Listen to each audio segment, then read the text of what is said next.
I'm here with Valeria Nicolosi. She's associate editor for our journal APL Energy, and I'm the editor-in-chief. So, Valeria, I have some questions for you. The first one is that, as you know, we are celebrating our second anniversary of the journal, and I want to ask you, I mean, you have been with us as associate editor for many months because it's our second anniversary. So, do you have any words for us? What do you think is the journal doing, and the papers that we are receiving and we want to receive for the future? Well, Monica, let me just say that for me it's been a very, very good pleasure to work with such an amazing team. It's been a fantastic journey since I started my role at APL Energy, and I have to say every single person in the staff, every single person in the editorial team, they're so helpful, so committed to give the journal everything that the journal needs, and to run the journal at the very highest standard. So I've been very, very impressed. And I have to say the quality of the manuscripts that we have received and the type of involvement that we got from authors has been fantastic.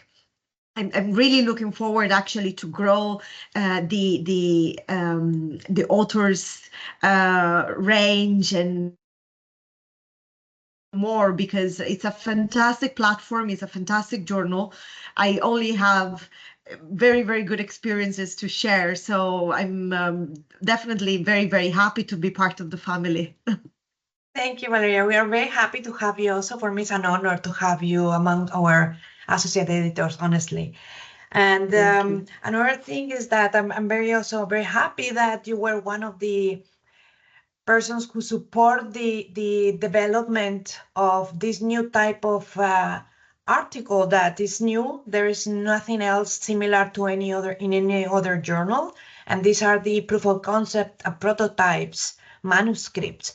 We have used the first two publications in the journal. I'm very excited about it. I think we have at least more 5 acceptances of papers, so it's very interesting from industry to be interested on submitting these kind of papers.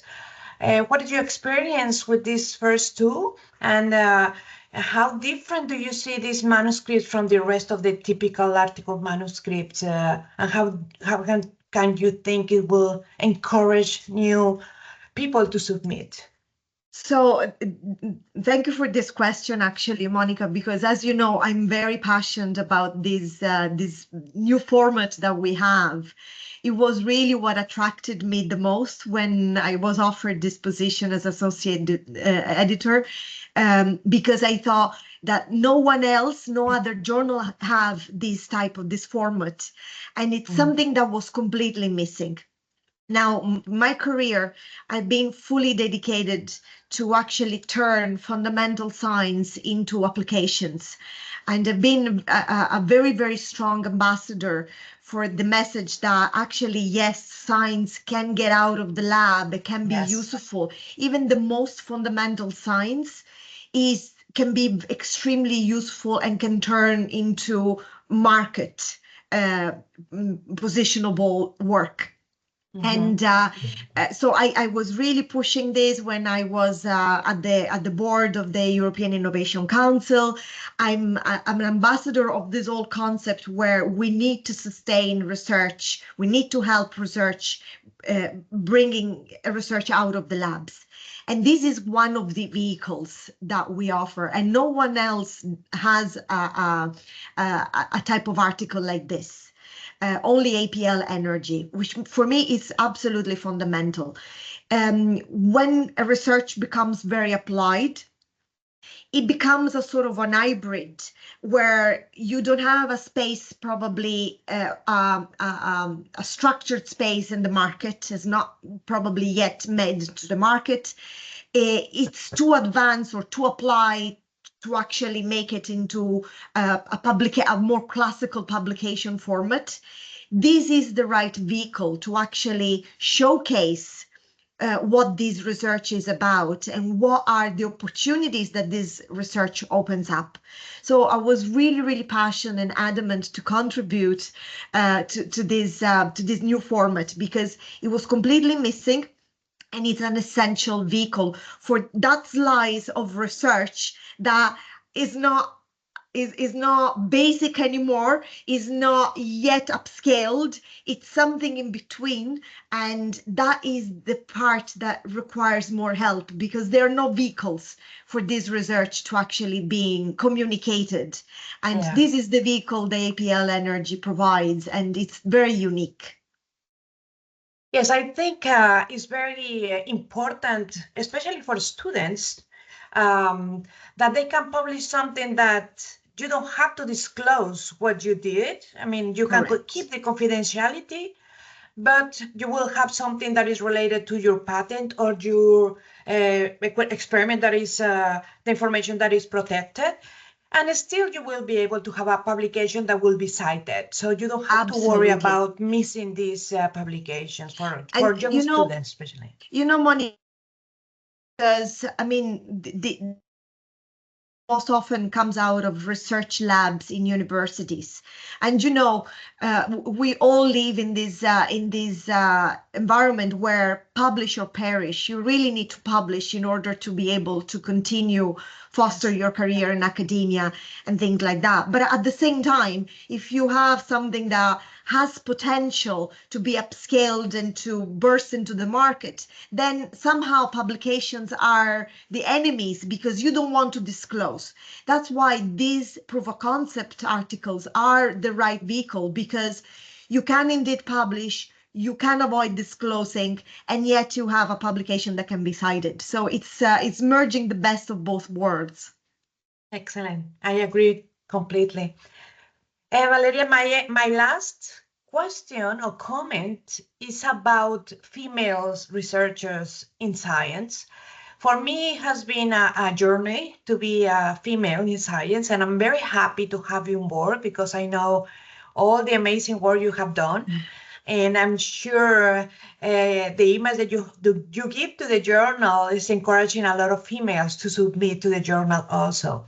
So can you tell us a little bit how it has been for you? I mean, you have a lot of projects in very top projects in ERC in Europe, and a lot of proof of concept projects also. That's not easy, especially for a female researcher. So can you give us your experience, and what can you tell these female young researchers that are starting? So it has been a journey. Definitely. I always say this story. When I started my PhD, Monica, I went to my first conference, and I can never forget the opening remarks from the organizer, who were very, very happy because the female attendees of the conference were doubled up from the year before. And we were two women. Wow.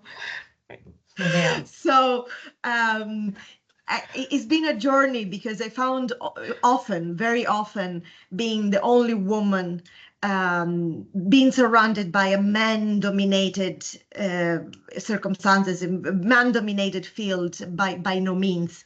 So it's been a journey. The message, and I think the most important thing that I always want to communicate to young women in science is never feel intimidated. Things are changing, we are growing, and we're making ourselves stronger, and we support each other. And so you are not alone. First of all, being stubborn, never doubt your capabilities. Often women have the thing that they're not good enough, or we by default never oversell what we do. And actually what we do is remarkable and should be celebrated and should be spoken out loud. So my advice is never feel undermined, being stubborn, and show the quality that you have, because we are peers with men, and men need us also. So the things are changing quite drastically. Over the last decade, I've seen a lot of change. I see sometimes papers that are completely female authored. And so things are changing. There is a massive wind of change. And I think the only way of fostering this is by taking role models and seeing that this is possible. I have a lot of very young undergraduate students coming to me and say, oh my God, this is possible then. We see someone who has made it. Yeah. And it's absolutely possible. Only believe in yourself. And that's it. Go ahead. And there are times where we fall down because you cannot always be successful. But the thing that you need to be stubborn. You stand up and walk again. And this is in academia, in research, and in any other thing in life. Just show you are and never give up. If research and academia or applied research and industry, if you like science, if you see your future in science, don't doubt it, go for it. This is very encouraging because also we have this network of female researchers around the world. United States, I was in China last year and a lot of connections there. Switzerland, South America, everywhere in the world. And I can assure you that, assure also to this young woman that all the questions that we have, all these wonders, all these issues, they are almost the same everywhere in the world. It doesn't matter which country you are from, if everywhere. You went to college, you didn't went to college, if you are a professor, if you're starting, it doesn't matter. We all have the same issues, so Absolutely. Don't be afraid. Talk about it. Talk to other female researchers and communicate all these issues and questions. We all have Absolutely. The same. Believe me, we are all Absolutely. That's the thing. You're not alone. We've been there. We are there every day having similar issues. That's the thing, is having role models, people they can speak to, they can confront with, or they can get advice from, is absolutely essential. So in APL Energy, we're starting on this new special issue in Women in Energy Research that is very interesting. Besides the guest editor, you are among the guest editors, but we have another guest editor from China, another one from two more from Europe, from the academia and also from industry. All of the females, of course. And it's very encouraging that we are going to have this. What would you say to these researchers, female researchers, they are watching this interview about this special issue? My advice would be, this is a fantastic vehicle for women in science, in energy, and it's a fantastic platform to actually showcase what women are capable of the high profile research we are capable of, what women, all the good things we are producing, we are fostering in our research. So certainly I would encourage all the women who research in energy to come forward with research articles, even partner together and make compelling articles, because there is a lot of good research that should really take the most prominent spot. And this is what this issue will give, and I'm delighted. Thank you very much, Valeria. I really enjoy talking to you today. And thank you very much for the comments and your support to the APL Energy. For me, this is all.